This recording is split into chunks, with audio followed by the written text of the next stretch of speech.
L'histoire est un ensemble de mensonges convenus. Napoléon Bonaparte.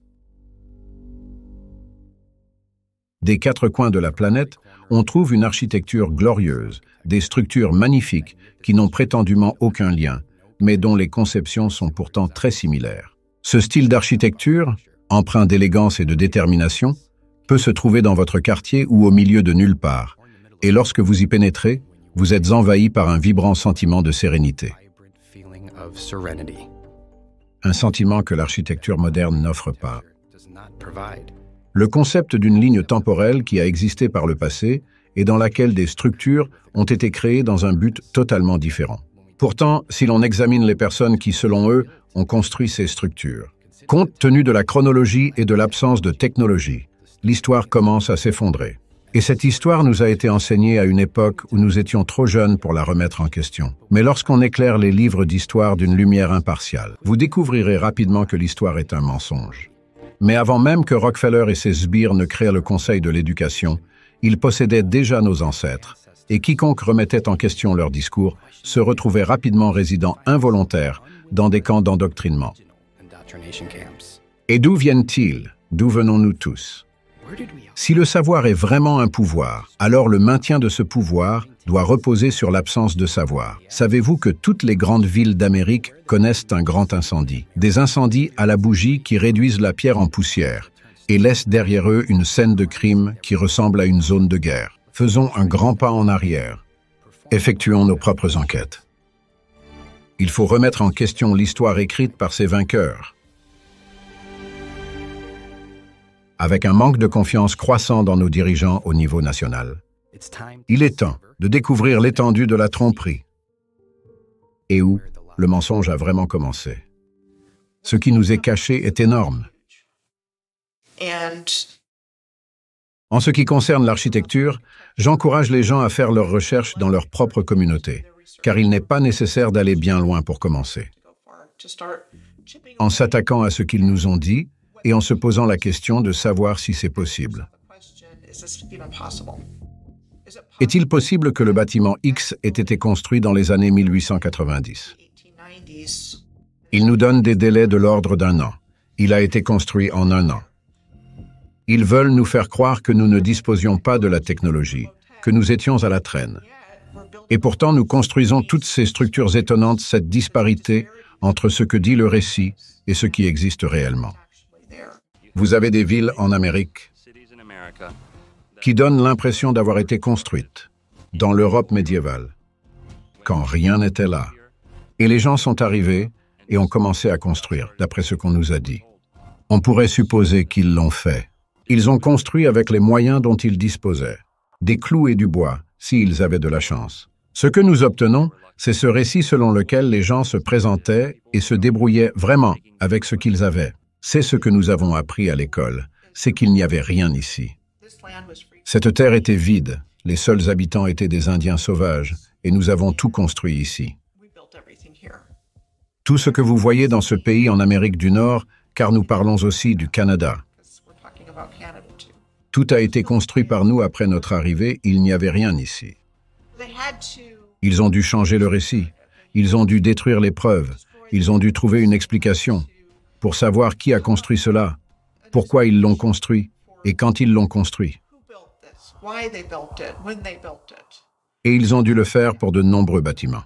On nous dit qu'au cours des années 1800, les concessions de l'Amérique du Nord étaient faibles, extrêmement faibles, trop faibles pour justifier l'infrastructure dans les délais prévus, trop faibles pour avoir l'expérience ou les connaissances nécessaires à la construction de ces glorieux bâtiments. Ce sont les bâtiments les plus exquis que j'ai jamais vus, et il n'y avait que quelques milliers d'habitants à l'époque. Et maintenant je regarde, et il y a des routes de boue et des trottoirs en bois. Et puis je regarde ce bâtiment qui pourrait sortir de Paris ou de Prague. Ce n'est pas de l'informatique. Je me rends donc compte qu'il y a tout un tas d'histoires qui doivent être creusées, repensées, reconsidérées, et, dans certains cas, complètement abandonnées.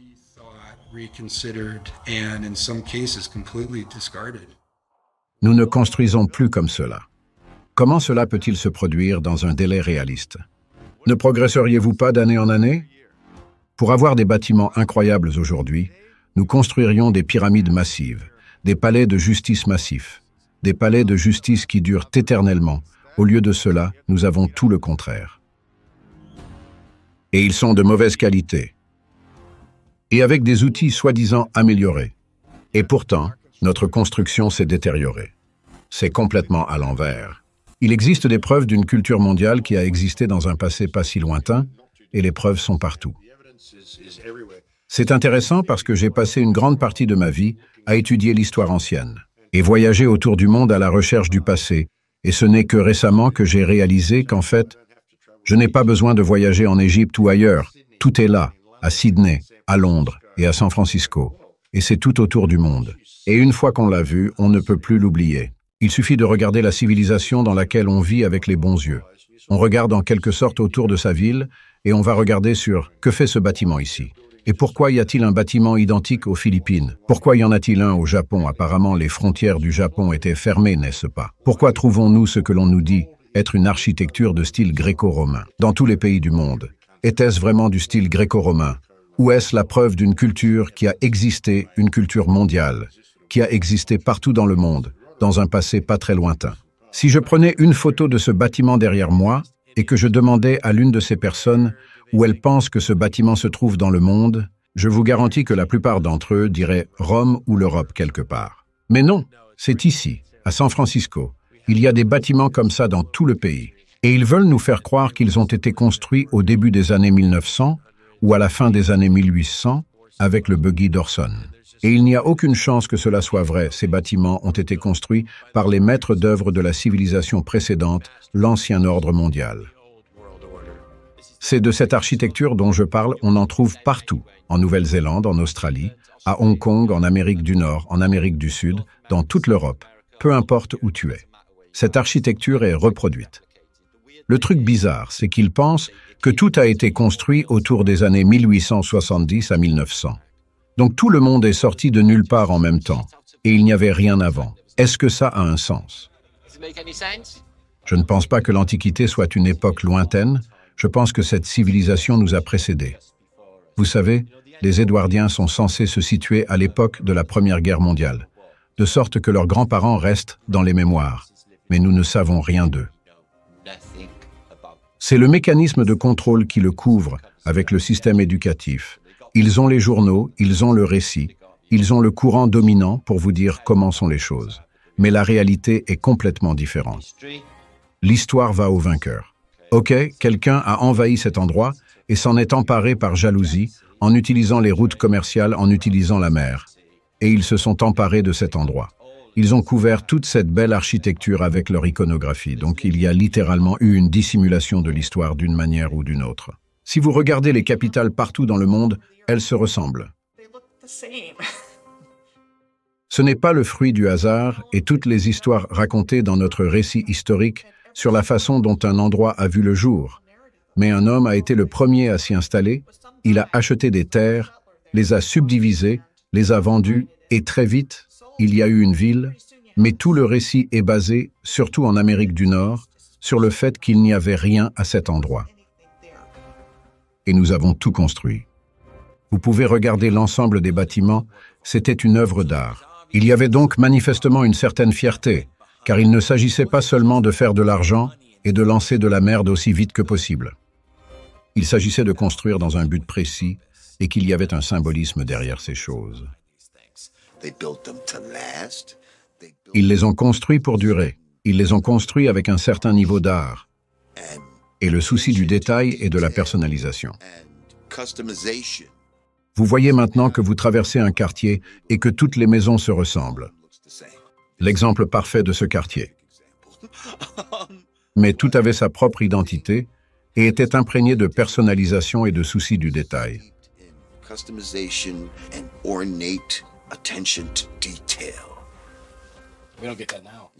Même si l'on considère la beauté des bâtiments de cette région tartare, si les gens payaient pour la main-d'œuvre, et vous devez faire appel à des charpentiers. Non, vous ne construiriez jamais des bâtiments comme ça si vous travailliez à l'heure. Les gens construisaient ces choses parce qu'ils aimaient construire, parce que la beauté est en fait une fonction. La beauté est en fait une fonction de la création. Lorsque vous vivez dans un monde de beauté, votre âme se développe et elle est expansive. Vous pouvez créer, vous pouvez devenir tout ce que vous voulez, et si vous pouvez devenir tout ce que vous voulez être, vous n'avez certainement pas besoin de règles. C'est pourquoi ils ne veulent pas que vous soyez au courant de ce genre de choses. Maintenant, je sais que nous sommes au sommet de notre civilisation.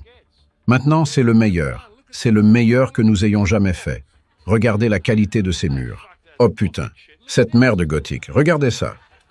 Vous voyez ce que je veux dire? Quand j'avais 8 ans, j'ai commencé à faire des recherches sur les pyramides parce que personne ne savait comment elles avaient été construites. J'ai donc commencé à m'intéresser à l'histoire ancienne.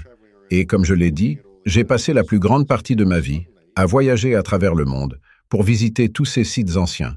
Puis, soudain, j'ai commencé à m'intéresser à l'histoire de l'Europe. Vous voyez cette civilisation juste sous votre nez?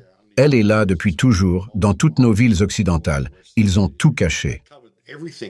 Il ne s'agissait pas seulement d'insérer l'âge des ténèbres, ils ont tout changé. Alors quand nous avons commencé à essayer de reconstituer l'histoire qu'ils nous ont donnée, comment pouvons-nous connaître ces lieux ou même leurs noms? Comment pouvons-nous savoir que ces choses sont vraies? Comment pouvons-nous savoir que l'histoire est vraie parce que vous avez vu qu'ils ont simplement rassemblé et mélangé les cartes et les ont distribuées à un certain nombre de pays?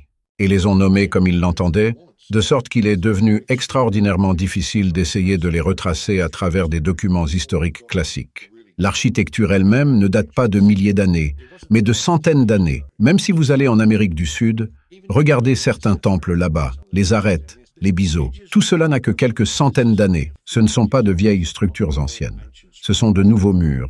J'y suis allé et je les ai regardés moi-même. Rien n'est ce qu'ils nous disent.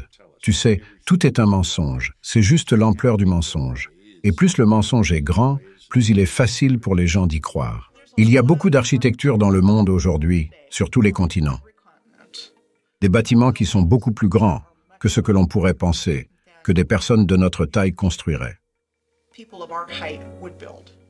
J'ai donc donné l'exemple du bâtiment de la Cour suprême à Washington, D.C., comme étant l'un de ces bâtiments. La basilique, le sanctuaire national de l'Université catholique de Washington, est un autre exemple d'un immense bâtiment. Regardez le Capitole de l'État du Texas. C'est incroyable. Vous avez ces piliers tout autour, c'est un peu la même chose que le Vatican. Je me pose des questions sur le palais d'Iolani, quel est son âge? Et une chose à regarder, c'est qu'il leur a fallu 2 ans, de 1880 à 1882. Comment ont-ils construit ce magnifique bâtiment? Était-il construit ici depuis plus longtemps? Était-il ici avant le capitaine Cook? Il n'y a pas de photos de construction et il n'y a rien de tout ça.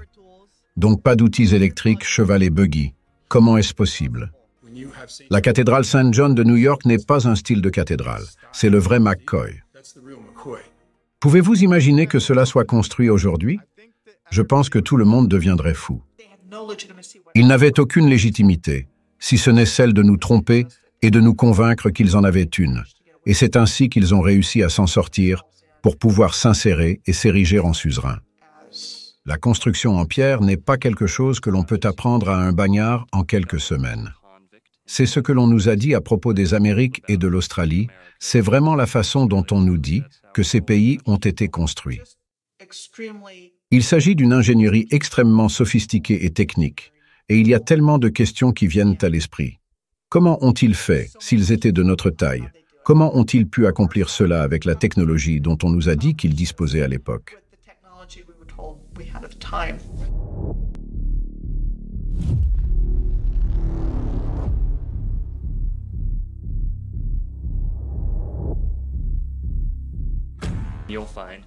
Vous trouverez de nombreuses banques, des bureaux de poste et des centres gouvernementaux qui, il y a 100 ans, étaient installés dans ces grandes structures en pierre. Donc, premièrement, les dirigeants se dotent de structures plus solides, plus durables et plus imposantes, qui envoient un message au peuple qu'ils gouvernent.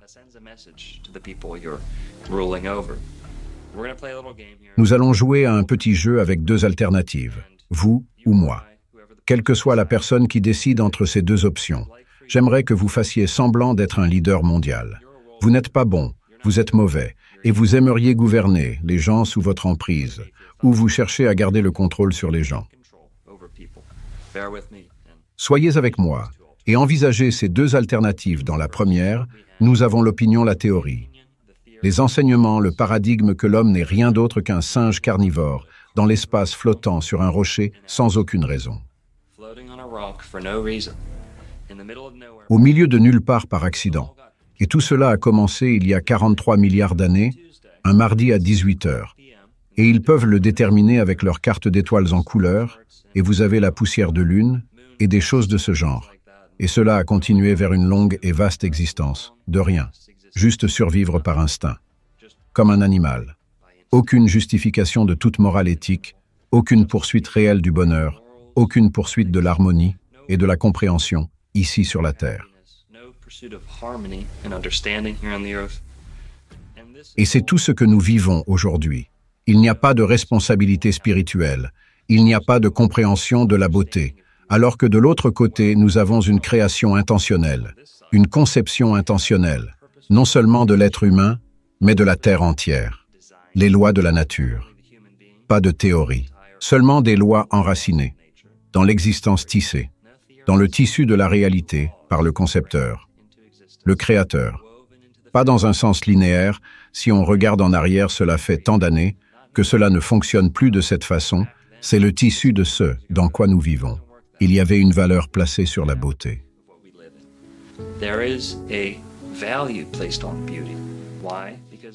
Pourquoi?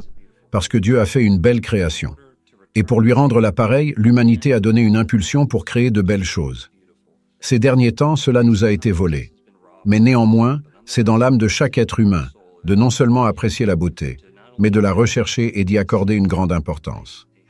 C'est ainsi que les anciens maintenaient à leur manière les lois géométriques et proportionnelles de la beauté.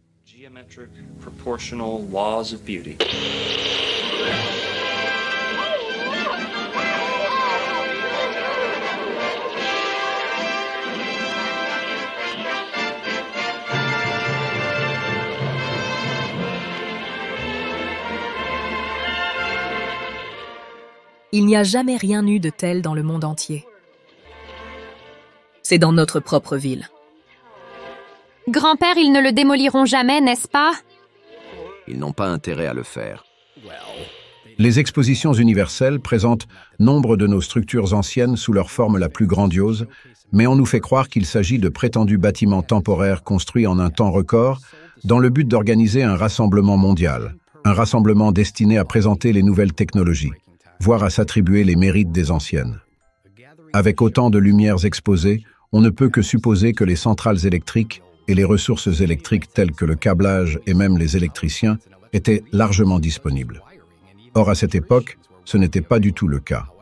Par conséquent, comment ces vastes zones ont-elles pu, à la fin des années 1800, éclairer le ciel du soir comme un parc d'attractions moderne, ou existait-il une méthode différente pour récolter de l'énergie? Demandez-vous maintenant quelle partie de ces magnifiques bâtiments a l'air temporaire. Quelle est la partie de ces bâtiments qui a l'air usée? Et surtout, quelle est la partie de ces bâtiments qui a l'air neuve? Où vous pouvez simplement croire ces gars-là.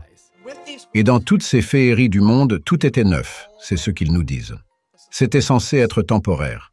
Donc, ils utilisaient du plâtre de Paris et du bois sur toutes ces structures. Et si vous regardez les photos, ce n'est pas ce que vous voyez. Vous voyez ces structures massives en maçonnerie qui ressemblent à ce que vous voyez en Europe. Ils ont ces endroits comme Chicago, Omaha, Portland, Seattle, Guatemala. Il y en a eu en Tasmanie, Géorgie, Louisiane, Ohio, Canada. Chacune de ces foires a été construite en 2 ans, ou moins. Chacune a été magiquement peuplée par des millions de personnes venues de tout le royaume pour participer à cet événement. Elles ont commencé avec l'exposition du Palais de Cristal.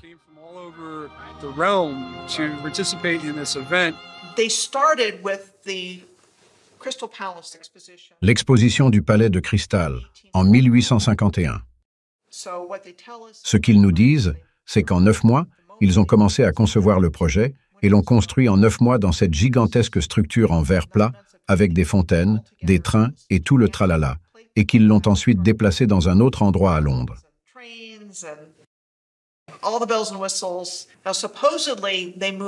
that entire structure to a different location in London. En 1854, et celle qui a brûlé dans les années 1930. That burned down. So, Aussi quand vous montrez des photos de ce palais de cristal massif et de toutes les choses qui s'y trouvent. and all the things that are there. Allez, hop, on le déplace. Pas de problème. Oops, it burned down. Et oups, il a brûlé, ce qui est généralement le cas de beaucoup de ces structures de l'exposition universelle. Si vous pouvez l'effacer de l'histoire, les gens ne le voient pas comme un futur potentiel. Et je pense que c'est en soi la morale de la dissimulation de l'histoire, de la dissimulation de l'ancien monde. Cela n'a tout simplement pas de sens logique pour moi de construire quelque chose d'aussi grandiose et de le détruire ensuite. Et en réalité, il s'agissait d'une excuse pour prendre l'infrastructure existante et construire quelques petites conneries autour d'elle. Puis, lorsque vous avez terminé votre soi-disant foire, cela vous donne une excuse pour tout démolir sans que personne ne pose de questions. Ils ont peut-être construit quelques-uns de ces bâtiments, et vous pouvez en fait reconnaître les bâtiments qu'ils ont construits parce qu'ils ressemblent à de la merde.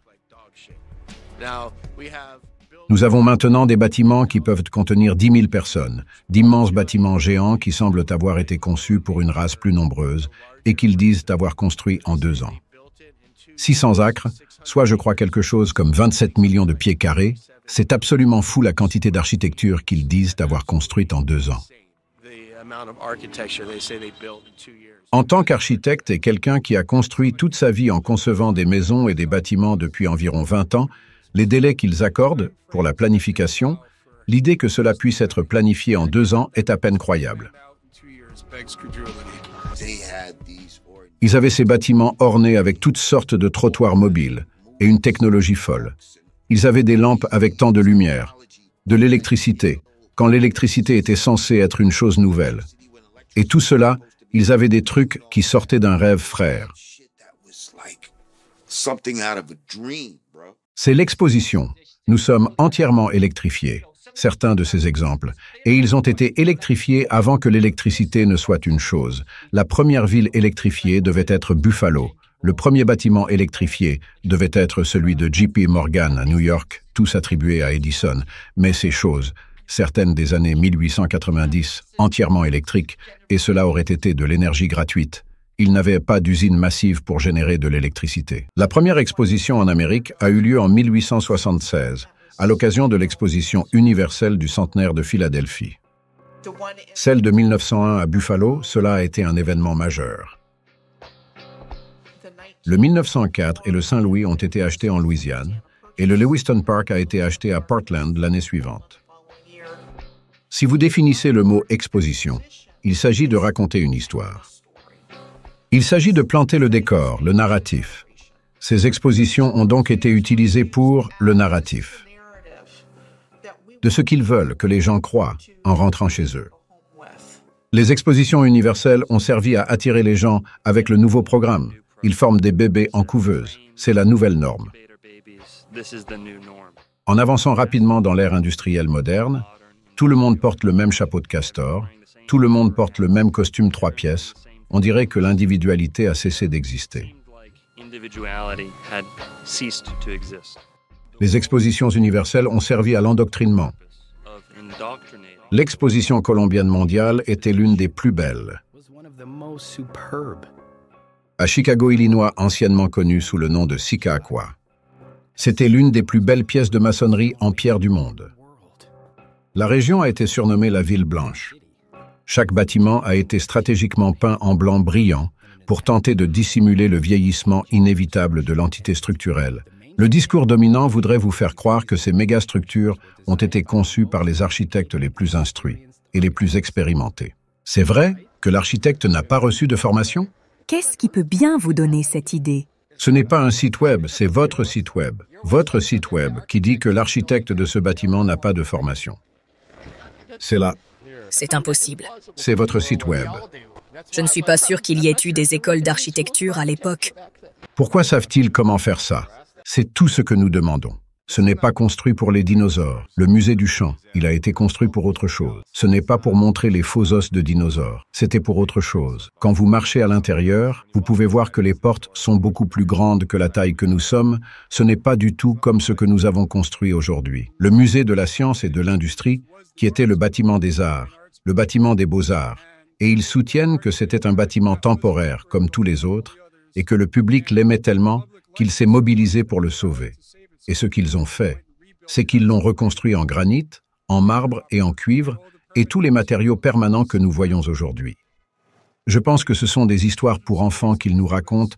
Je ne comprends pas du tout comment des personnes sérieuses peuvent accepter l'histoire qui dit que ce bâtiment a été construit exactement comme nous le voyons aujourd'hui, mais avec des matériaux temporaires. Et ensuite, parce que nous l'avons aimé, il a été reconstruit en granit, en marbre, en cuivre et en verre. Pour moi, cela ne s'explique pas, et c'est une histoire beaucoup plus fantaisiste que l'idée que ce bâtiment existait déjà et qu'il a été réaffecté à une foire. Celui-ci est relié à l'aquarium Shad, je le garantis, et il est relié à beaucoup d'autres bâtiments autour de cette zone. Et ce n'est pas seulement ici, c'est dans toutes les villes du monde. Vous savez, nous sommes au-dessous de l'eau, vous allez dans le sous-sol, vous entendez frapper l'eau contre le mur. Et puis parfois, quand il pleut, l'égout déborde et l'eau vient dans le sous-sol inonder tout le sous-sol. Oh mon Dieu, c'est exactement ce dont nous parlons. Il y a donc des systèmes de tunnels massifs dans tous ces bâtiments, partout dans le monde. Vous nous dites donc qu'il y a des tunnels, qu'il y a un sous-sol ici, que ce bâtiment est beaucoup plus grand que ce que l'on peut voir. Ouais, c'est un sous-sol ici. Et quand la guerre nous a frappés, quand vous allez au sous-sol sous le terrain, c'est ce qu'on appelle nos rondes. Qu'est-ce qu'on a en dessous? Alors on descend, et dans certains couloirs, vous entendez de l'eau cachée dans les murs. Avez-vous vu les systèmes de tunnels sous ces bâtiments? D'après les informations recueillies auprès de mon grand-père qui est arrivé à Chicago en 1969, bien avant cela, d'après ce que nous avons ici, d'après le musée dans lequel nous nous trouvons actuellement, d'après le musée du Champ, d'après l'aquarium du hangar, d'après le champ des soldats, il y a des chemins en dessous qui sont tous reliés. C'est comme dans ce coin, si vous y allez, il y a de petits tunnels, ils sont inondés aussi. Tout est connecté, tout le campus est connecté. Et on suppose qu'il y a des tunnels, on m'a dit qu'il y avait des tunnels. C'est comme si les tunnels donnaient sur le lac et qu'on pouvait y descendre. Et ça vous mène sur un petit chemin. J'ai entendu dire que quelqu'un y avait travaillé pendant 43 ans. Vraiment. Depuis 43 ans, il était là et depuis 3 ans, il a pris sa retraite, c'était la semaine dernière à peu près. Y es-tu déjà allé? Non, monsieur, il n'autorise pas l'accès au public. Et ensuite, il n'autorise l'accès qu'à un très petit nombre de leurs employés ici. Donc, vous pensez que la Terre, sur cette photo en bas de l'escalier, vous pensez que la Terre est vraiment là et que nous l'avons mise là pour couvrir ce bâtiment et donner l'impression qu'il n'est pas aussi grand qu'il ne l'est en réalité. J'ai l'impression qu'en fait, c'est une fausse image. J'ai l'impression que le bâtiment était déjà là. Que dites-vous à votre enfant lorsque vous arrivez dans un nouvel endroit, qu'il vous pose des questions et que vous n'avez pas de réponse? Vous commencerez à créer pour avoir un moyen de répondre à ces questions, ou votre enfant grandira sans avoir de réponse à jamais. Nous sommes donc ici pour donner ces réponses. Quand ils disent que ces bâtiments sont temporaires, ce qu'ils suggèrent en fait, c'est qu'il s'agit d'un modèle grandeur nature, qui va être occupé par des milliers et des centaines de milliers de personnes qui sortent de ces foires, où ils vont résister à des hivers brutaux, à des ouragans, à des tremblements de terre potentiels, avec des centaines et des milliers de personnes qui occupent ces espaces. Ce n'est pas le genre de chose qui est admissible quand on parle d'un projet de construction. Et des milliers de personnes occupant ces espaces, la responsabilité de ce seul fait aurait mis fin à toute l'entreprise dès le début, elle n'aurait pas été autorisée. Ce n'est pas le genre de chose qui est admissible lorsque vous parlez des métiers de la construction, lorsque vous parlez d'une installation publique où vous allez faire venir autant de personnes.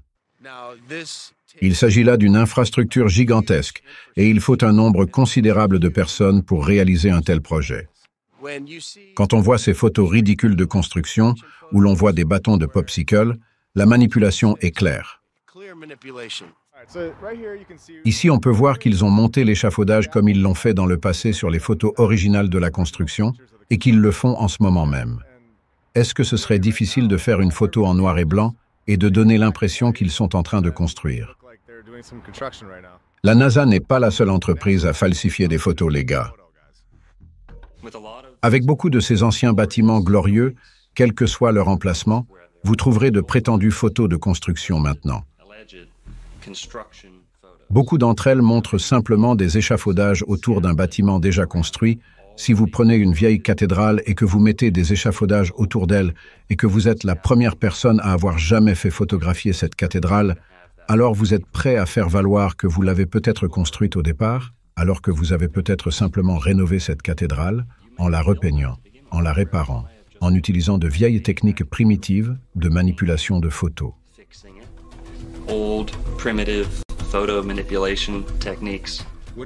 Des trottoirs en bois et des routes en terre, il faut pouvoir apporter toutes les pierres, les briques, le verre, le cuivre et tous les éléments constitutifs sur le site, et donc rien que les routes, on peut gratter et renifler n'importe quel aspect.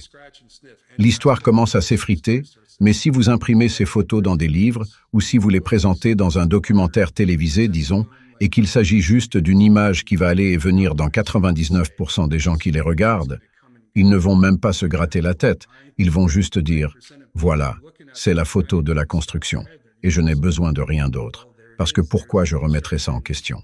C'est absurde. » Vous trouverez également des photos coupées et collées à l'ancienne, c'est-à-dire que quelqu'un a utilisé un couteau X-Acto dans une chambre noire primitive pour assembler des photos qui n'ont en fait rien à voir ensemble. À l'époque, cette technologie était un moyen sûr de produire plusieurs images et de les combiner en une seule. Il était impossible que les censeurs n'en aient pas besoin pour falsifier des photos de construction. Et non, ce n'est pas Photoshop, mais le processus de superposition est très similaire. Manipulation de photographie victorienne à l'aide de marques au crayon et de techniques de grattage pour dessiner, effacer et retoucher toute image souhaitée. La manière la plus simple d'atteindre vos objectifs est d'avoir un arrière-plan blanc que vous pourrez retirer plus tard dans la chambre noire. Il n'est pas rare que d'autres créent des photographies truquées et montrent leurs compétences en matière de masquage et de gravure. Car à l'époque, c'était le début de la société frauduleuse qu'ils ont construite. Ils prennent un bâtiment déjà achevé et en blanchissent le ciel. Ils l'appellent le ciel vanille. Ils font disparaître le ciel et coupent ce qu'ils veulent laisser sur la photo. Ils peuvent couper ce qui existait et le remplacer par un ciel gris ou blanc de couleur vanille. Le ciel de vanille où l'arrière-plan est découpé et vous pouvez voir les marques de crocs, vous pouvez zoomer et voir où le bord du bâtiment est un peu flou, le ciel qui aurait été l'arrière-plan a disparu. On se demande pourquoi ils ont fait ça. Si vous voyez une photo de construction qui n'est pas conforme, où ils ont peint des échafaudages, où ils ont enlevé des arrière-plans, vous devez vous arrêter.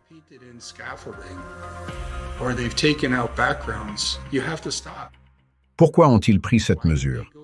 Il faut se poser la question. Et si vous voyez des centaines de photos prises de cette manière, vous devez vous rendre compte qu'il s'agissait d'un effort à l'échelle industrielle pour créer une narration. Les bâtiments en maçonnerie exquise ont été construits en 1 ou 2 ans. Ces 2 années, je veux dire qu'il a fallu 1 ou 2 ans, rien que pour la planification.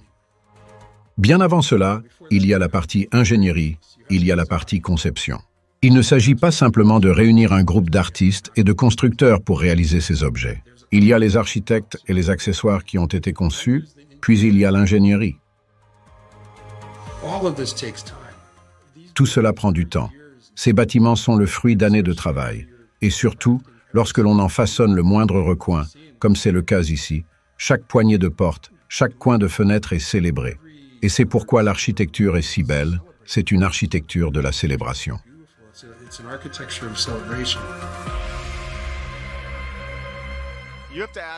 Il faut se demander pourquoi il y a si peu de photos de construction de l'intérieur des bâtiments. L'extérieur est incroyable, mais l'intérieur est construit comme un palais. Il y a un tel manque de photos de l'intérieur de ces bâtiments. Et ils sont incroyables quand on voit le bâtiment Kluczynski à Chicago qui a pris 14 ans. Et puis vous revenez et vous regardez celui d'avant, le bâtiment fédéral construit en 7 ans. Comment cela est-il possible? Ils n'auraient pas dû être capables de fabriquer ces choses jusqu'au sommet. Ces gens n'ont pas de formation. Et créer cette chose étonnante qui dure pour toujours, dans une ligne temporelle, où ils vous disent qu'ils se promènent à cheval et en chariot. Cela ne doit pas être accepté. Cela n'est tout simplement pas possible dans le délai qu'ils nous disent. Nous savons que des gens trafiquent les comptes dans d'autres domaines. Nous savons que des gens ont manipulé des photos dans le but de tromper les gens, tout comme le fait la NASA. Ce n'est pas nouveau, c'est ancien, mais c'est encore le cas aujourd'hui. Les techniques ont considérablement évolué, mais à l'époque, ils pensaient être à la pointe du progrès et ne pensaient pas qu'ils seraient rattrapés. Ou peut-être qu'ils s'en foutent, car le temps qu'ils comprennent cette merde, on s'en fout. On sera parti depuis longtemps et on s'en fout. Ils ont leurs histoires. Et tout ce qui existe a une explication. Au cours des 100 à 200 dernières années. J'ai même appelé le bâtiment des archives de l'État de l'Illinois et ils n'avaient pas d'informations sur leur propre palais de justice, qui est situé à moins d'1 kilomètre d'eux-mêmes.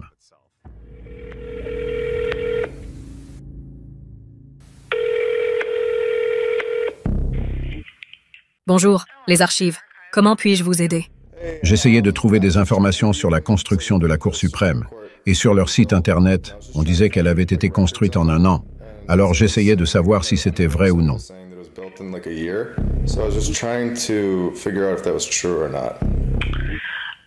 Avez-vous essayé de contacter la Cour suprême? Oui, et ils m'ont envoyé chez vous. Je ne sais pas ce que nous aurions sur le bâtiment lui-même. Le site web indique que les clés ont été remises le 4 février 1908, mais en 1908, ils ont également indiqué qu'ils déménageaient de l'autre ancien bâtiment du Capitole de l'État, alors je ne sais pas, 2 mois. Ça ne sonne pas juste. Je ne sais pas si nous avons des informations sur le bâtiment lui-même.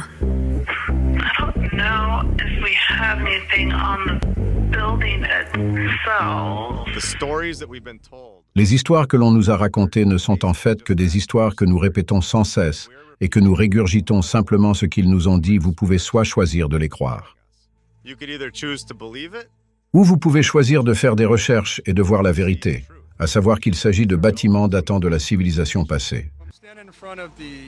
Je me trouve devant le parking du Sunken Ship, qui se trouve à l'emplacement exact de l'immeuble occidental. L'immeuble occidental a été construit soi-disant en 1882 et a été détruit dans le grand incendie. C'était ce mur géant de maçonnerie massive de 3/4 d'épaisseur de briques et de pierres solides qui a été brûlé d'une manière ou d'une autre dans un incendie. Voici donc ce que l'année moderne nous a apporté. Le parking du Sunken Ship, qui est une sorte de pied de nez au monde dans lequel nous vivons actuellement. Oui, le sel et la blessure. Mais je pense qu'il est bon de se souvenir du passé et de savoir ce qu'il y avait là et la gloire de l'ancien monde tel qu'il était. Sur un grand nombre de ces anciennes structures glorieuses, vous commencerez à voir de vieilles bannières bon marché. Les panneaux sont simplement collés sur ces anciennes structures glorieuses en pierre. Ils ne s'intègrent tout simplement pas. Ces bâtiments n'étaient pas destinés à devenir des établissements à but lucratif, et ceux qu'ils ont conservés sont devenus des établissements à but lucratif. Il est amusant de constater que nous n'entendons jamais parler, au fil des générations, des difficultés rencontrées par une nation pour construire une multitude de palais de pierre et de briques. Pourquoi aucun de nos grands-parents ou arrière-grands-parents ne parle-t-il jamais en bien de ces bâtiments s'ils ont vraiment été construits au début des années 1900? Pensez-vous que l'un de nos grands-parents aurait dit « Oui, j'étais sur le chantier et je suis si fier d'avoir construit ce bâtiment » ou « Mon ami, je connaissais quelqu'un et il était là-bas en train de construire ce bâtiment. » Pas une seule fois. Il faut dormir tous les jours, il faudrait que les gens aient des maisons sur place, puis ils ont leur cheval et leur chariot, rentrent-ils chez eux le soir, ou les chevaux restent pendant la journée quand ils construisent un de ces bâtiments. Et c'est juste aussi pour ça que l'histoire ne colle pas. Si c'était vraiment construit comme ils le disent, alors il y aurait tellement de preuves, et désolé. Mais dire qu'une photo n'était pas disponible ou difficile à prendre à l'époque, ce n'est tout simplement pas ça. Ça ne va pas le faire. Vous avez pris une photo avant, pourquoi vous ne pourriez pas en prendre d'autres? Ils ont transporté tous ces matériaux depuis des centaines de kilomètres et ils sont arrivés parfaitement à destination, il n'y a jamais eu de problème, ce n'est tout simplement pas possible d'un point de vue logique. En tant qu'architecte depuis 20 ans, je comprends assez bien comment les matériaux réagissent aux éléments. Au fil du temps, l'infrastructure moderne de Seattle a au mieux 140 ans. Il n'y a pas de place dans ce récit pour qu'un bâtiment présente le type d'altération que nous observons au-delà. Donc pour moi, ce seul bâtiment est une preuve supplémentaire que cette ville était là depuis longtemps pour moi. Elle a 300 ans. J'aime considérer qu'un bâtiment raconte sa propre histoire. J'aimerais dire que les pierres ne mentent pas. Les pierres vous diront toujours la vérité. Et si vous le regardez à travers cette lentille et que vous le laissez raconter sa propre histoire, alors quelque chose d'autre émerge complètement. Il y a des blocs de pierre utilisés dans certaines constructions comme Machu Picchu et même Augustine, Florida, juste là une pierre taillée qu'aucun homme n'aurait pu traîner, il aurait fallu quelque chose de plus grand, quelque chose de plus technologiquement assisté.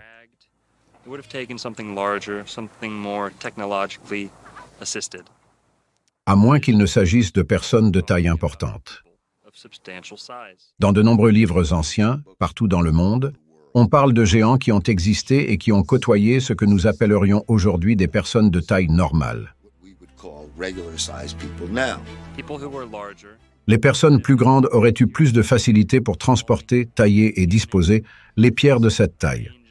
Nous voyons des mégalithes aux Amériques et des mégalithes dans le monde entier, qui sont peut-être le résultat du travail des géants.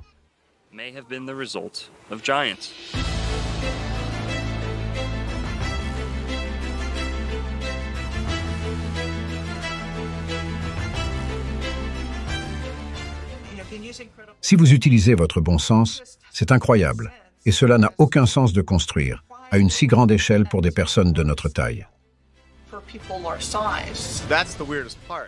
Le plus étrange, c'est qu'il y a des portes trop grandes dans des bâtiments aléatoires. Elles sont d'une hauteur de 6 mètres. Pourquoi construirait-on un cadre de porte de 6 mètres de haut pour une population si petite?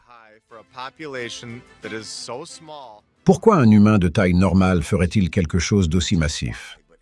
Non seulement pourquoi, mais comment un humain de taille normale ferait-il quelque chose d'aussi massif?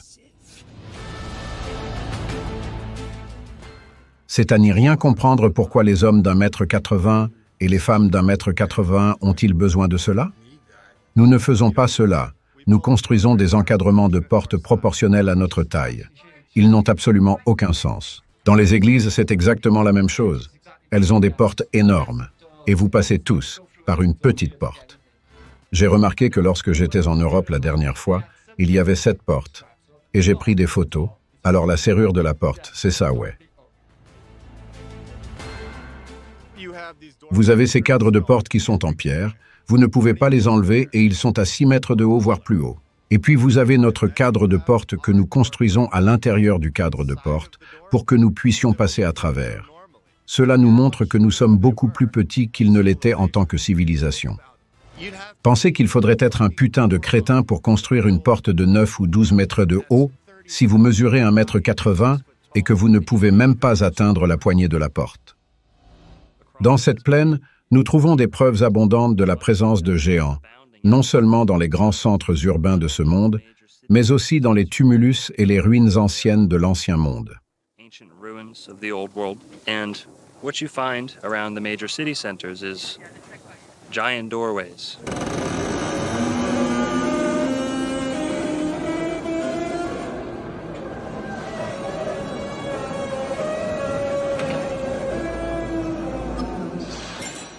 Nous avions des livres géants.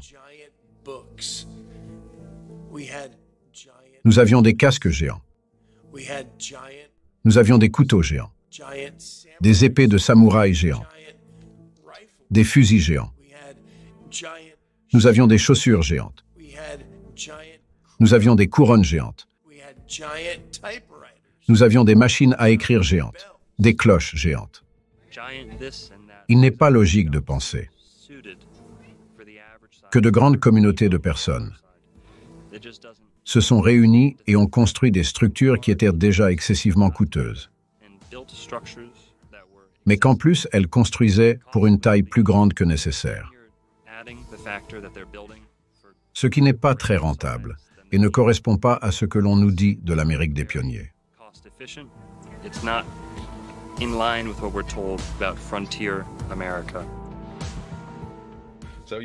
Donc, même en le comparant à moi en termes de positionnement de la hanche, mon genou est plus haut et il y a 13 cm d'écart. Donc, ce sont des individus vraiment grands, vraiment grands. Et quand on y pense, ce n'est même pas si important que ça. C'est comme s'il y avait des gens géants.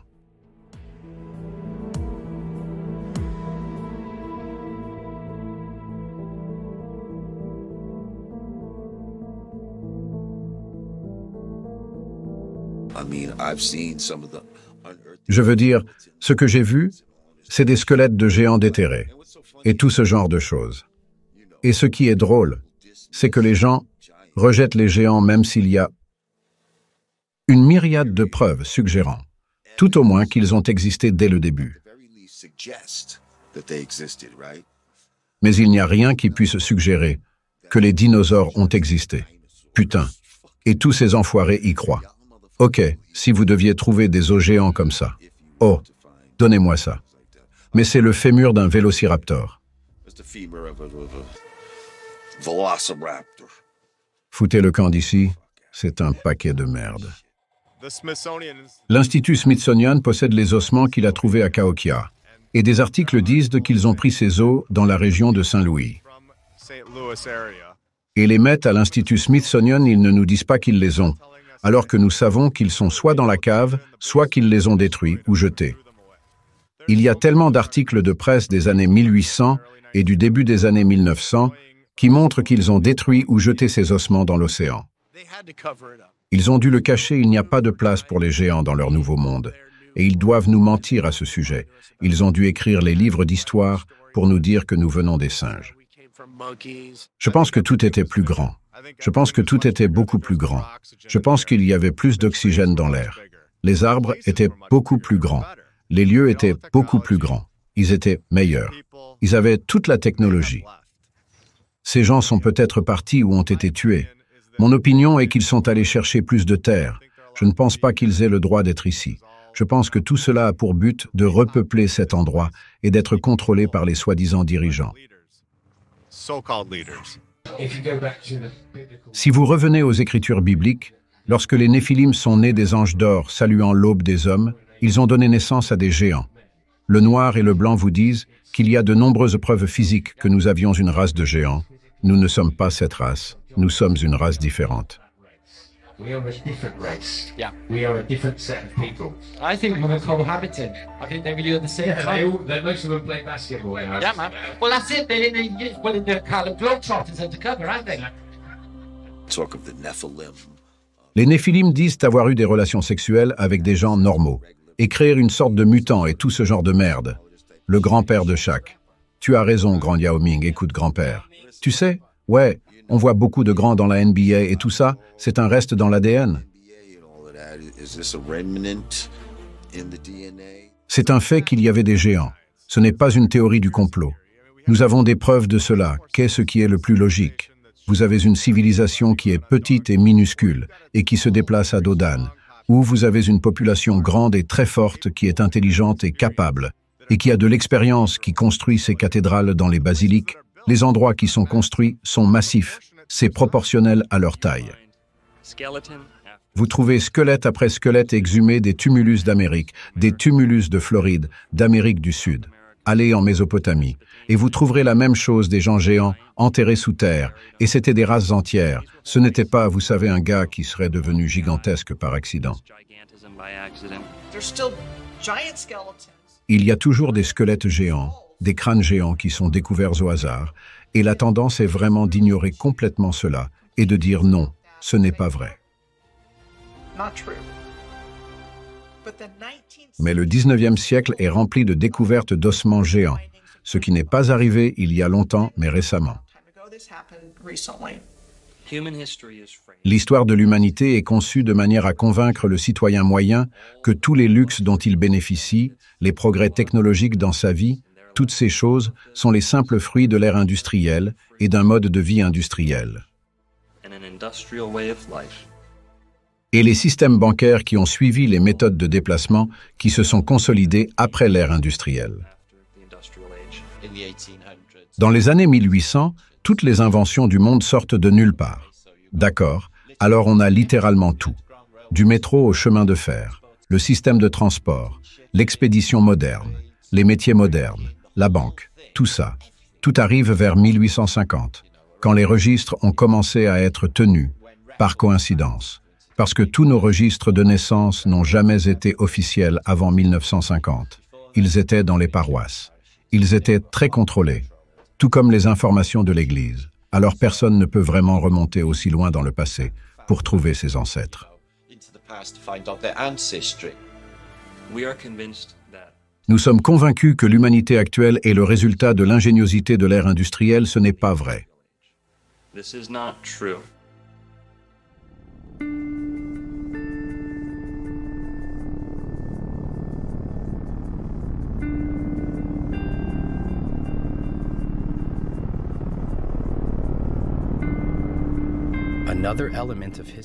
Un autre élément de l'histoire qu'ils ont commodément fait oublier à propos d'une forme luxueuse de voyage qui a été promptement supprimée de nos cieux.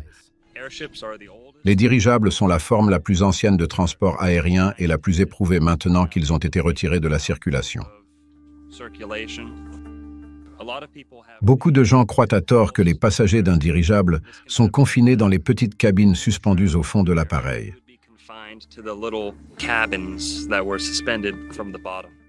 Vous savez, comme le cockpit du pilote, vous êtes probablement un peu inquiet à propos de ceux qui descendent, étant au fond du vaisseau. Vous avez l'impression que vous allez vous faire écraser, mais ce gros ballon dirigeable n'est pas qu'un simple ballon. Dans de nombreux dirigeables de l'Ancien Monde, on avait accès à la grande cavité du dirigeable et il y avait des restaurants, des bars, des salles de danse, des choses comme ça. C'est un fait. There were dance halls, things like this. This is all a matter of fact. Pourquoi construire une chose aussi grande et ne rien mettre à l'intérieur? Il s'agit donc d'une croisière, mais d'une croisière confortable, où l'on n'est pas assis dans la partie inférieure du dirigeable, là où l'on voit normalement un dirigeable, mais dans le dirigeable. C'est un endroit magnifique. Une méthode de voyage facile et gracieuse qui est jetée dans les égouts. Ils sont en fait plus sûrs que les avions. Et ce que nous avons eu, c'est un événement médiatique de masse sous la forme du Hindenburg qui a effrayé la plupart de la population mondiale et l'a dissuadé de monter à nouveau dans un dirigeable.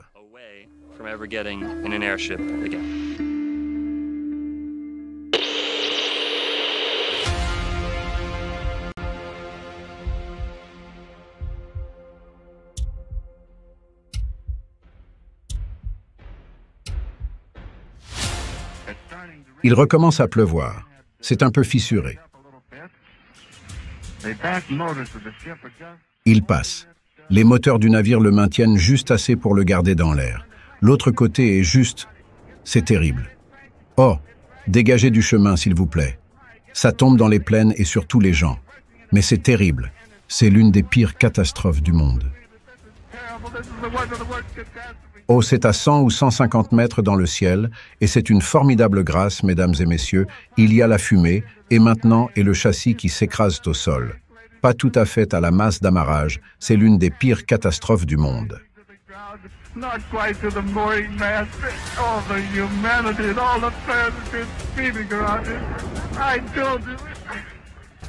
ne peux pas parler aux gens et le faire passe là-bas.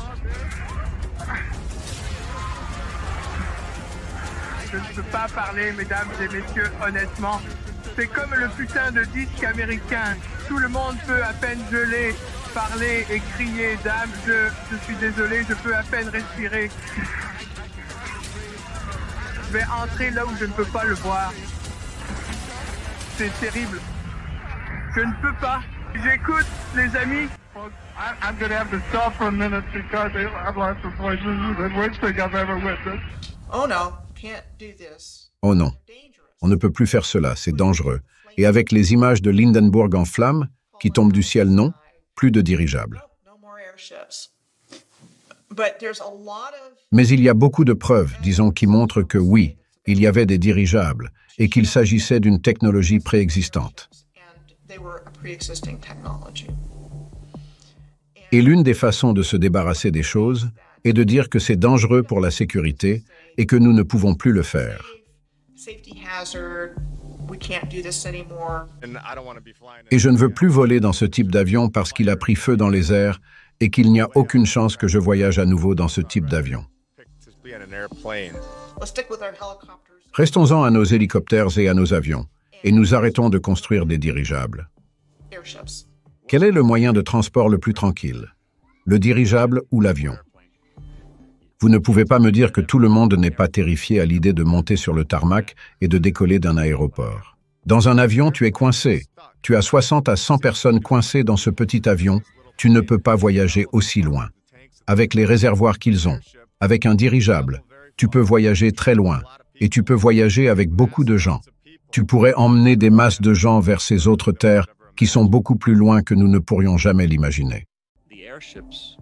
Les dirigeables allemands ont atterri à Opa-locka en Floride pendant des années.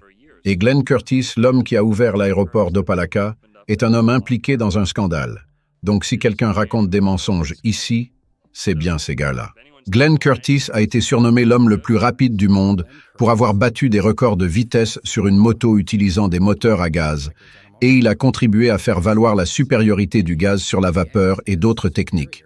Il a commencé à installer des moteurs à gaz sur des dirigeables, et il a contribué à les faire abandonner d'autres méthodes, puis il a fait la même chose avec les avions, en concurrence directe avec les frères Wright. Il a essayé de voler les animaux des frères Wright avec l'aide de l'Institut Smithsonian. Vers la fin, ils ont commencé à les remplir d'essence plus sale pour qu'ils puissent être propulsés au gaz. Ce n'était pas le cas. Beaucoup d'entre eux étaient à vapeur dans certains cas, tout comme les sous-marins. Ils peuvent essayer de nous le cacher, mais vous, en tant que téléspectateurs, vous pouvez aller vérifier par vous-même. Les dirigeables étaient beaucoup plus sophistiqués que ce que l'on nous dit. Et pour en revenir à la comparaison entre l'avion et le ballon dirigeable, ils peuvent littéralement et métaphoriquement étrangler les coûts de transport en n'autorisant qu'un nombre limité de personnes à bord de ce tout petit tube qui voyage si vite et qui est si dangereux. Oh, laissez tomber. En ce qui concerne les avions modernes, on ne peut faire tenir que quelques centaines de personnes dans un avion, alors qu'on peut faire tenir quelques milliers de personnes dans un dirigeable, d'abord parce qu'il est gracieux, mais aussi parce qu'on peut y faire tenir beaucoup plus de personnes et qu'il y a beaucoup plus d'installations. C'est un peu comme une ville itinérante, donc les dirigeables offraient quelque chose que les avions n'offrent pas. Ils étaient plus sûrs en termes de vitesse de déplacement. Vous savez le danger d'atterrir à un endroit où vous n'êtes pas censé le faire. Si votre peur de voler est causée par la traversée de l'eau, en cas d'urgence, vous auriez maintenant un moyen d'accoster en toute sécurité sur un bateau, et si vous avez peur d'atterrir, vous pourriez être rassuré par un dirigeable qui accosterait lentement. Des choses comme la Tour Eiffel, dont on nous a dit qu'elle avait été construite pour une exposition mondiale, mais il y a des tours Eiffel partout. Cela vous donnera l'occasion de faire venir un dirigeable dans votre ville, et plus encore, et vous serez livré directement à l'endroit où vous voulez être. Je ne pense pas que cela était irresponsable. Ils l'ont vraiment fait. L'Hindenburg a été utilisé et s'est couplé au sommet de l'Empire State Building. La porte s'ouvrira, le portique sortira, et tout le monde sortira du Zeppelin. Dans l'Empire State Building, et ils l'ont fait à Chicago, ces dirigeables étaient le transport de l'époque. Croyez-le ou non, il n'était pas rare que des gens fassent voler leurs dirigeables directement dans le centre-ville de New York et qu'ils les amarrent aux clochers, aux pics, aux tours, aux flèches de villes comme New York City, Chicago, les grandes villes d'Allemagne, d'Angleterre, etc. Les dirigeables s'amarraient. Ils débarquaient les gens au sommet des bâtiments.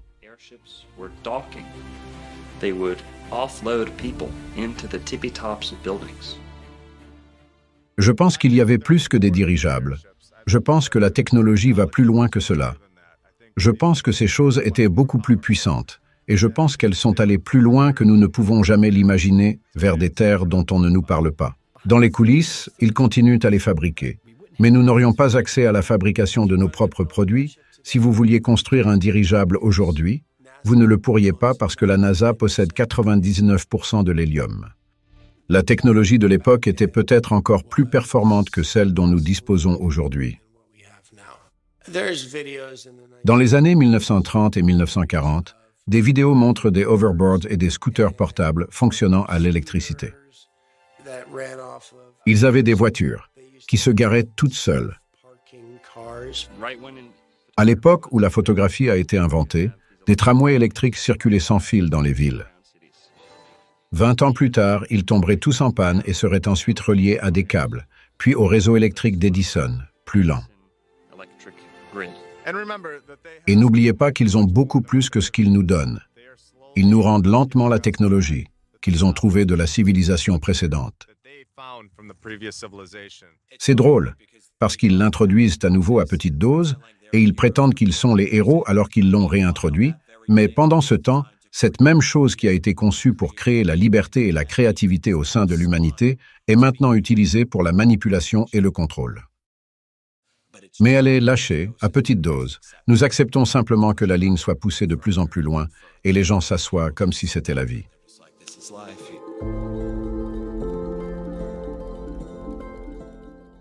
L'énergie sans fil alimentée par l'éther existait bien avant les grandes compagnies pétrolières. Nous savons tous à quel point les compagnies pétrolières sont sales, mais il faut penser à tout ce que nous pourrions avoir si elles n'avaient jamais existé. Le processus de raffinage du pétrole a été inventé en 1854 par quelqu'un de Pittsburgh. En 1870, John Rockefeller et Henry Flagler ont créé la Standard Oil Company et ont donc dû trouver une solution de remplacement d'énergie le plus rapidement possible, et ils l'ont obtenu grâce à l'exploitation de ces ressources.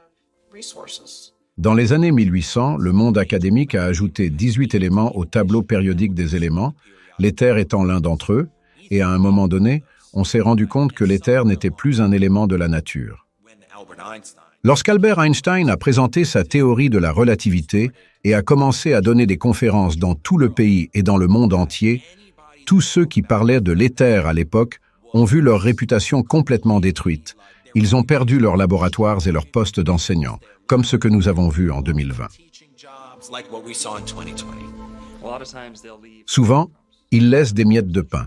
Souvent, la vérité est à la vue de tous alors. Avec ce Benjamin Franklin qui envoie cette clé avec un cerf-volant, c'est essentiellement vous, l'Américain moyen, qui envoyez votre drone avec un fil de cuivre et qui récoltez de l'électricité directement à partir de l'éther. Je pense que les anciens comprenaient très bien que l'éther est réel et qu'il existe des moyens de canaliser l'énergie atmosphérique, l'énergie terrestre, et je pense qu'ils construisaient leurs bâtiments en gardant cela à l'esprit. Si nous avions accès à l'énergie libre, imaginez que vous puissiez vous promener dans la forêt comme bon vous semble, et que vous puissiez installer un petit appareil et raisonner pour vous construire un château, et de faire léviter des pierres et de créer un royaume. Eh bien, ce n'est pas très bon pour Joe Biden. Comment va-t-il te taxer? Comment la FEMA va travailler avec toi dans cette situation? Et c'est pour ça que c'est si dangereux pour eux.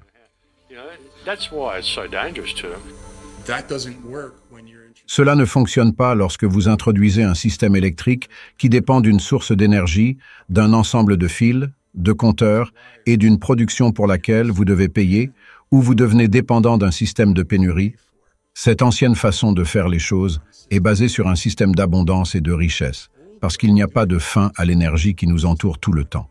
Il y a une autre façon de faire les choses, et nous n'avons pas à vivre dans cette façon de crise constante à cause d'une pénurie constante.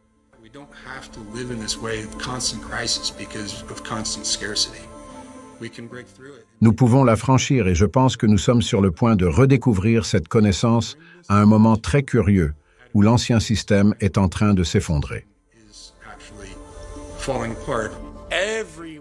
Tout le monde savait qu'il y avait un éther, la plupart des bâtiments étaient construits de cette manière jusqu'à ce qu'ils arrivent et commencent à détruire ces choses et à nous endoctriner.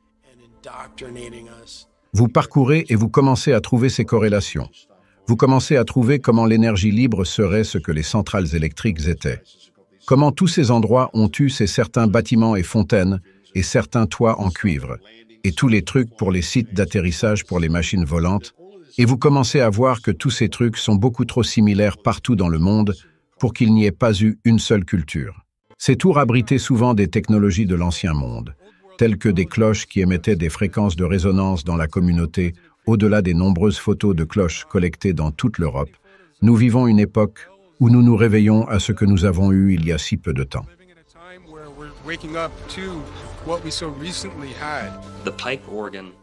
L'orgue est une machine à guérir, c'est pourquoi il faisait partie intégrante de la construction des anciennes cathédrales gothiques. L'orgue était la pièce maîtresse de l'église de la cathédrale. of the church, of the cathedral. Now, tout autour du bâtiment, en haut et en bas, il y avait des tuyaux et des haut-parleurs qui diffusaient cette musique dans la cathédrale. Blasting this music into the cathedral.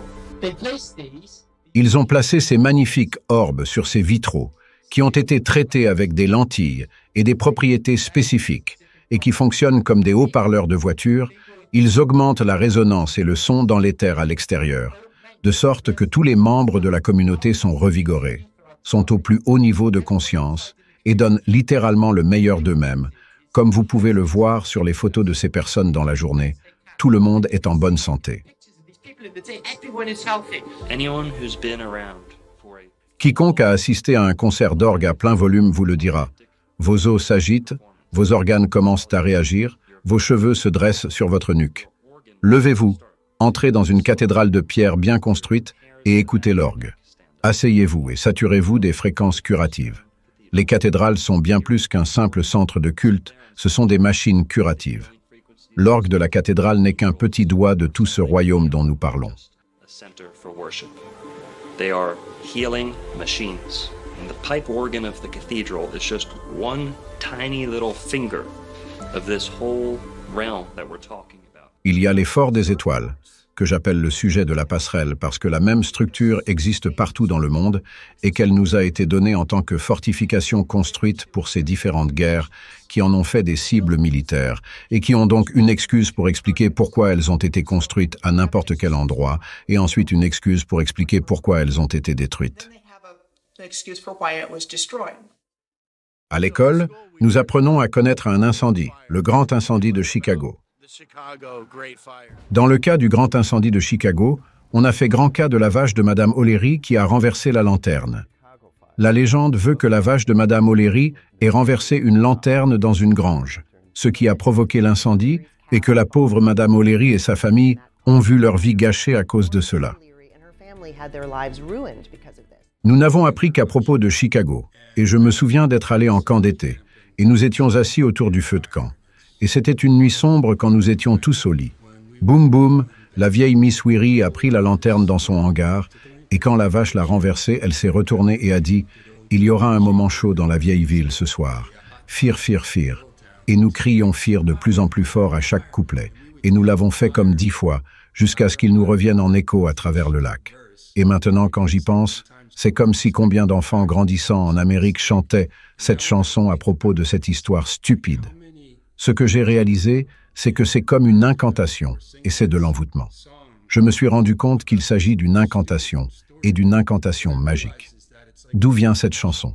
C'est une histoire qu'il voulait que la population adopte et croie comme faisant partie du mythe fondateur du pays et de ce que nous sommes en tant que peuple. Et voilà qu'en tant qu'architecte avec un vif intérêt pour l'histoire, j'ai découvert ces dernières années qu'il y avait eu des incendies dans toutes les grandes villes. As an architect with the keen interest in history, I come to find out only within the last few years that there were fires in every major city. And then I come to find out that... Je découvre alors qu'il ne s'agit pas seulement de bidonvilles en bois construits avec des allumettes, mais de villes entières avec des photographies montrant des bâtiments en maçonnerie du type le plus raffiné. Masonry buildings of the most exquisite type. Philadelphie, New York, Boston, Floride, Jacksonville, Miami. Toutes les grandes villes ont été brûlées à un moment donné. Croyez-le ou non, il s'agissait de villes en pierre, de villes mégalithiques en pierre, d'anciennes métropoles qui ont été brûlées comme si elles avaient été faites de bois, très rapidement. Nous pouvons spéculer sur la source de cette destruction, d'en haut, d'en bas, d'incendies criminels, de destruction biblique, etc. Néanmoins, toutes les grandes villes d'Amérique, voire d'Europe, du monde entier ont été dévastées par un incendie.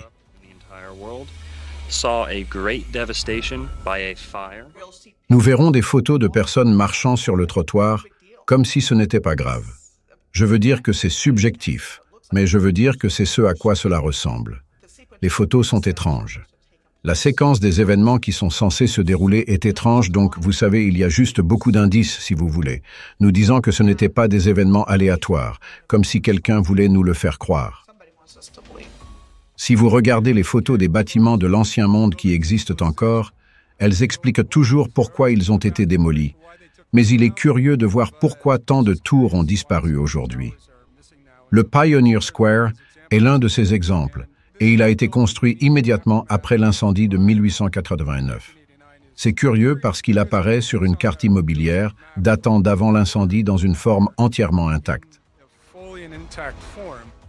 Pour que la pierre brûle, il faut qu'elle atteigne 2000 degrés Fahrenheit. Un feu de maison atteint une température de 1000 degrés, soit la moitié, donc il est impossible qu'un bâtiment en pierre soit en train de brûler. Les incendies des années 1800 et antérieurs étaient peut-être faux. Ils essayent d'expliquer les multiples bâtiments avec des histoires d'incendie et les multiples palais de justice construits sur le même site en seulement 1 an avec le même architecte, et ils démolissent simplement ces bâtiments. C'est exactement la raison pour laquelle ma cheminée est faite de briques et de pierres, car elle ne fonde pas.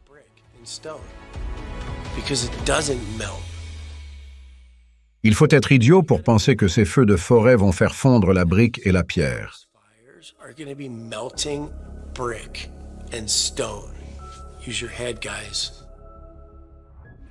Alors qu'ils sont occupés à le démanteler dans la réalité 3D que nous connaissons, il faisait partie d'un programme visant à démanteler l'ancien monde et à nous choquer pour que nous acceptions le nouvel ordre mondial.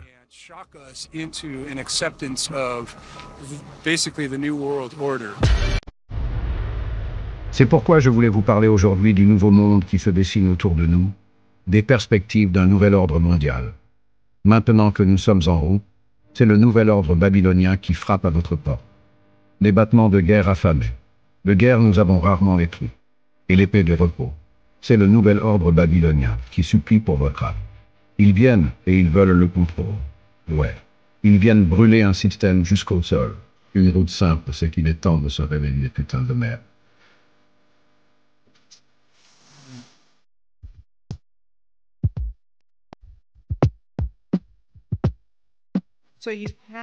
Il y a donc eu ce que j'appellerais la réinitialisation de l'histoire selon un récit très précis, c'est-à-dire qu'elle n'a pas beaucoup changé, et en utilisant les médias comme ils le font aujourd'hui pour la publier, l'imprimer, voici ce qui s'est passé, voici tous les détails, voici toutes les personnes impliquées, nous l'avons consigné dans les archives. Alors encore une fois, ils disent que tout a été construit en bois, comme dans un décor de film hollywoodien. Nous sommes donc arrivés et nous avons construit toutes ces belles structures pour nous assurer qu'elles ne brûleraient pas à nouveau. Et c'est ce qui est raconté à plusieurs reprises. Si vous regardez n'importe quelle grande ville, elle a subi le même sort. Et je ne pense pas qu'il s'agisse d'une simple question de stupidité. Ils ont mis des bougies partout et ont laissé leur ville prendre feu. Les palais de justice en pierre, les banques en pierre ont été réduites en miettes. À Jacksonville, nous avons eu un incendie où il y a des témoignages de première main de personnes qui ont échappé à l'incendie et qui, une fois qu'elles pensaient s'être mises à l'abri, ont regardé le feu parce que c'est ce que les gens faisaient à l'époque.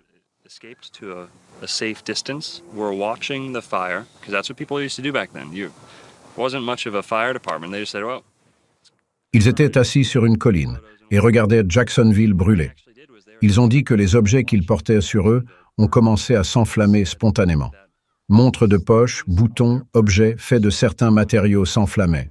Cela se produisait à la fin des années 1800 et au début des années 1900. Les villes s'enflammaient spontanément sans cause suffisante, sans explication convenable, mais ils étaient dans un wagon fermé et ce qui s'est passé, les matériaux sur leur corps, s'enflammaient spontanément sans raison, avec des étincelles et des flammes.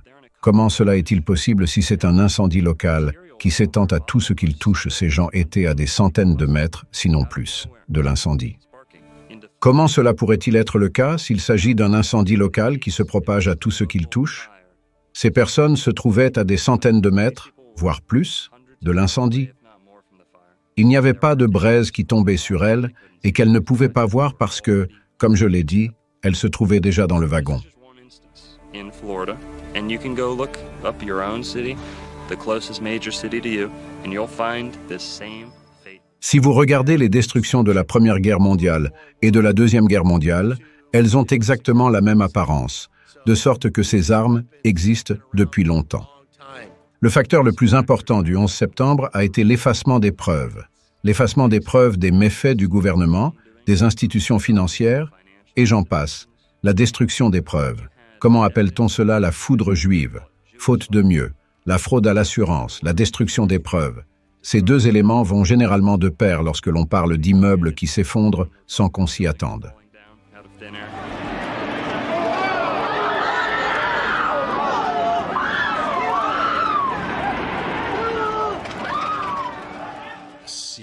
Seattle a brûlé dans le centre-ville 2 mois plus tard. Ellensburg, qui était à l'époque une ville importante du centre du territoire de Washington, a brûlé 2 mois plus tard. Spokane, qui était une autre ville importante sur le flanc est du territoire, a brûlé, et lorsque j'ai découvert cela, je veux juste m'arrêter une seconde, comme s'il se passait quelque chose d'entièrement différent dans l'histoire.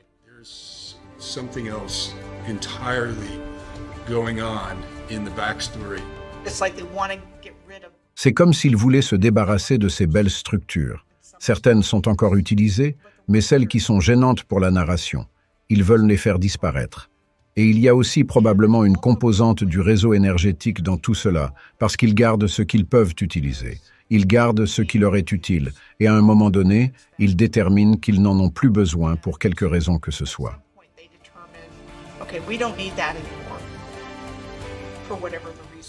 Une partie de l'histoire de ces incendies est que le chef des pompiers n'était pas en ville à l'époque. Il était parti pour une conférence et la structure de commandement était brisée. Le maire de l'époque à Seattle était celui qui prenait les décisions et il décidait qu'il devait aller faire ce qu'ils appellent des coupe-feux entre les bâtiments, c'est-à-dire apporter de la dynamite dans les bâtiments et les faire exploser, ce qui est reconnu à Boston Fire, dans une ville après l'autre, ce qu'on appelle une tactique pour contenir les incendies.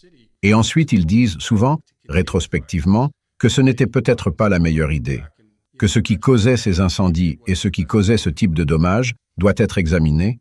Alors quand vous avez une structure de commandement brisée, vous pouvez dire que vous êtes en train de faire ce que vous voulez. Et que quelqu'un d'autre prend les décisions.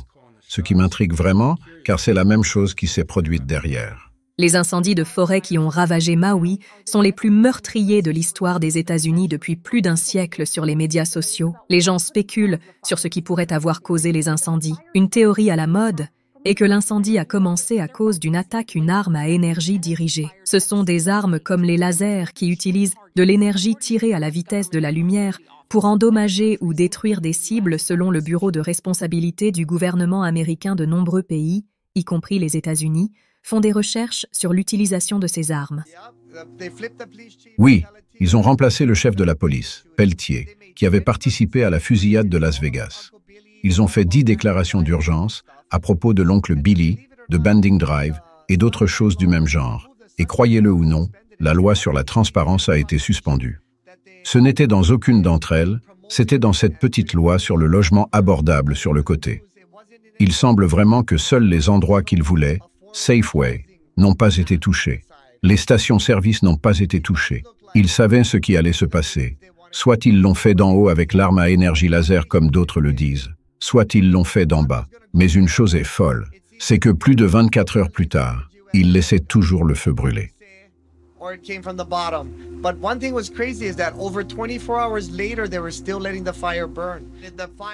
Le feu soufflait si vite que le vent a dit qu'il se déplaçait d'un mile en 10 secondes. Je ne pense qu'à une chose dans ma tête, c'est qu'il pouvait se déplacer d'un mile en 10 secondes. Vous savez, une sorte de boom.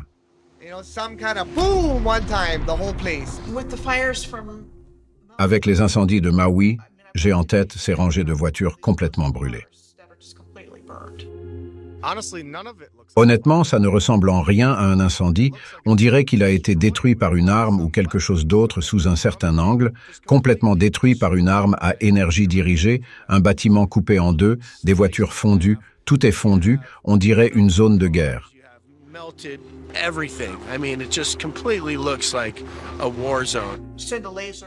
Envoyer un laser à partir d'une arme à énergie dirigée sur la communauté et ensuite prendre du recul et dire « Oh, c'était naturel » ou « C'est dommage, c'est si triste ». Et tous ces gens sont laissés sans abri et ils n'obtiennent aucune aide et les gens ne sont pas autorisés à sortir de là. Voilà ce qui se passe. Ils sautent dans l'eau et pouf et tout ressemble à ce que vous savez. Les voitures sont brûlées. Cars are burned out. And people are Et les gens se demandent ce qui se passe ici. Et ils n'obtiennent pas de réponse. Et l'administration actuelle a également pour slogan de reconstruire en mieux. and the current administration also has the slogan of Build Back Better. Ce qui était l'excuse donnée pour ces autres grands incendies, tout était en bois. Alors regardez ce que nous avons fait. Nous l'avons reconstruit avec cette brique solide. Je pense que ce que nous voyons maintenant n'était pas censé se produire aussi rapidement. Je pense que toutes ces choses étaient censées se produire sans même que nous en soyons conscients. Je ne peux que me demander pourquoi vous voudriez faire cela, vous savez. Cela élimine tout. Il n'y a pas d'empreinte digitale. Il n'y a rien, c'est fait. Il n'y a personne pour parler. Il se débarrasse de tous les bâtiments. Quelles histoires y a-t-il à raconter? Son histoire est celle qu'ils vont raconter. C'est celle qu'ils nous ont racontée en déformant une chronologie truffée de dissimulation et en empêchant le public de prendre conscience de la destruction de nos propres villes. Quelle est la puissance de ces armes? Et quand ont-elles été créées? Cette grenouille aurait dû se transformer en cendre. Il y a même des cendres sur le fond, il est gris, et il a été un peu exposé à la chaleur, mais cela ne l'a pas déformé, c'est juste un pétrifié parfaitement symétrique, et il semble surtout creux.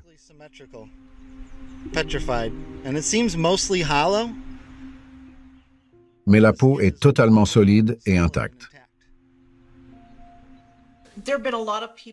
Beaucoup de gens ont parlé de la malthologie, et mon point de vue à ce sujet et sur d'autres choses est que c'est une partie de l'histoire, ce n'est pas tout, et ce que je crois, c'est qu'il y a eu une attaque d'énergie dirigée sur le système de grilles de la Terre, qui a fait sauter les grilles et qui a causé des marécages, des déserts, des terres qui ont été cisaillées et qui sont tombées dans l'océan, ce qui aurait causé la fonte des bâtiments aussi. And fall into the ocean, and that would have caused melted buildings as well. Un très bon exemple qui me vient à l'esprit est un endroit appelé Red Rocks State Park en Californie qui semble avoir fondu. Et il y a d'autres exemples aussi. Donc ma conviction est qu'il y a eu une poussée massive d'énergie. Donc cette poussée d'énergie aurait pu provenir de sources multiples et aurait traversé le système de grilles et aurait tout fait exploser. Quand ils sont venus ici, c'était un paysage détruit et en ruine. Et ils ont même utilisé le mot « ruine » pour décrire les choses, mais ils ont repoussé les choses loin dans le passé, comme des milliers d'années, ou des millions d'années. Et c'était si loin que nous ne savons rien à ce sujet. La Terre a été terraformée par une civilisation très avancée.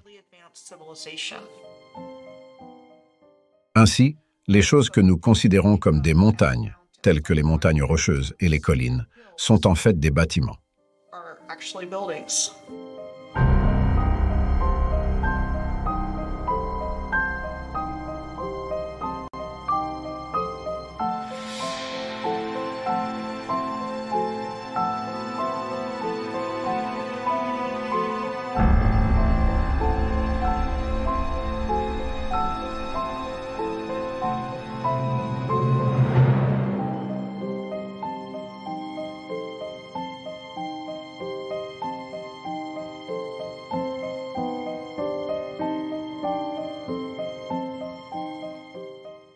Quand on regarde la ville de San Francisco au début des années 1870 et qu'on voit qu'il n'y a pas une âme autour d'elle, c'est un grand vide, une ville entièrement intacte, et rien n'est déplacé, sauf qu'il n'y a personne.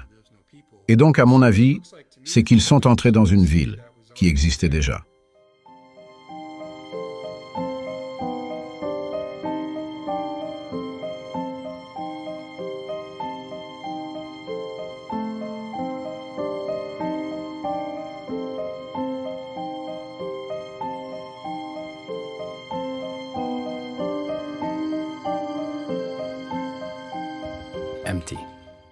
C'est vide, et personne autour, c'est si étrange.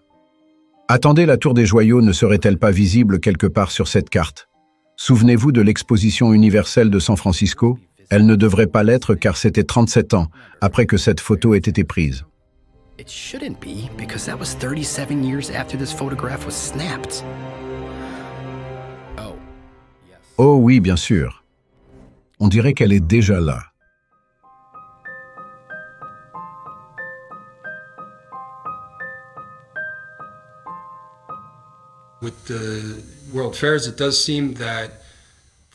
Avec les expositions universelles, il semble que leur but était de nous fournir un nouveau récit et d'y amener la population, de la submerger avec ce royaume fantastique qu'elle allait maintenant intérioriser, puis de le brûler de façon presque rituelle pour l'ancrer dans la conscience de la population. And then burn it down in almost like a ritualistic fashion to sear this into the consciousness of the people. Le peuplement des Amériques n'a pas été aussi authentiquement organique qu'on aurait pu le croire. Il existait un vaste système de ce que l'on a appelé les trains d'orphelins. Les fermes d'élevage de bébés en couveuse, beaucoup d'entre elles étaient hébergées dans les expositions universelles. Il y avait des bébés en couveuse aux expositions universelles, des bébés asiatiques, des bébés philippins, des bébés africains. Je pense qu'il s'agissait en partie de repeuplement. Il s'agissait en partie de trafic d'enfants prématurés. Les enfants prématurés étaient dans ces couveuses. Vous voyez des photos de ces infirmières en uniforme. Dans une salle remplie de couveuses pour bébés dont l'entrée est payante avec notre prise de conscience accrue aujourd'hui, vous savez qu'il y a des choses comme Planned Parenthood et d'autres choses qui se passent. Il y a des entreprises qui envoient des enfants par la poste, il pourrait y avoir dans mon entreprise, ou quelqu'un qui passe une commande d'un enfant pour mon collègue ou un autre, et il serait livré. Ce n'est pas bon. Et je pense que c'est la même idée. Qu'il y a une récolte d'humains qui se fait sans que nous le sachions, et sans que nous en soyons conscients. Ce sont des choses innommables qui arrivent aux enfants. Cela a commencé très tôt, et ce sont toujours les mêmes familles qui sont derrière tout cela. Very early on, because the same families are behind it. Et on voyait ces migrations massives de trains d'orphelins et de bateaux d'orphelins. Et on se demandait d'abord d'où venaient tous ces putains d'orphelins. Combien d'orphelins il y avait dans les années 1800? Pourquoi? Ainsi, tout le monde apprend cette chose à un jeune âge, et tout le monde doit se conformer à ces nouvelles structures et à ces nouvelles règles. Ils doivent apprendre cette nouvelle histoire avec laquelle tout le monde n'est pas vraiment d'accord, et tous ceux qui ne sont pas d'accord doivent aller à l'asile d'aliénés. Il y a les asiles d'orphelins pour les enfants et les asiles d'aliénés pour les adultes. Et puis, tout à coup, John D. Rockefeller crée un conseil de l'éducation, et tous les enfants sont envoyés dans un système d'enseignement public pour apprendre cette nouvelle histoire. Quelle meilleure façon de tromper une société que de prendre ses enfants à un jeune âge et de leur enseigner exactement ce que l'on veut qu'ils sachent. Si les gens se rendaient compte que si l'on ne comprend pas le passé, on le répétera encore et encore. Et cela empêche les gens de progresser dans l'avenir. Et nous, en tant qu'espèce collective, nous devons aller à l'essentiel. Sur ce qui s'est réellement passé et de notre véritable potentiel en tant que civilisation collective. Parce que nous ne pouvons plus compter sur ces personnes.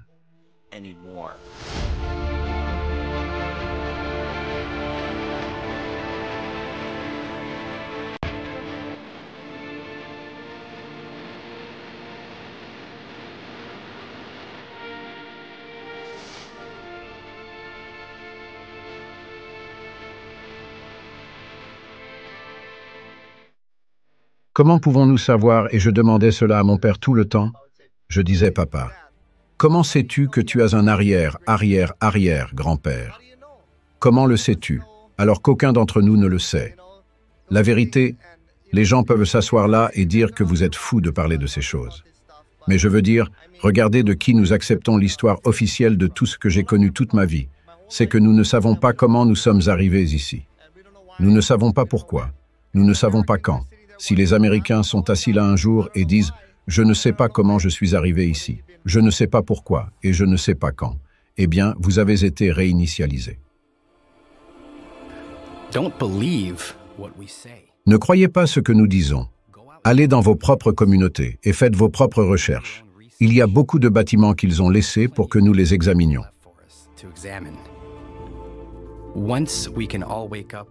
Une fois que nous nous serons tous réveillés collectivement, nous pourrons nous rendre compte de ce qu'ils nous ont vraiment fait.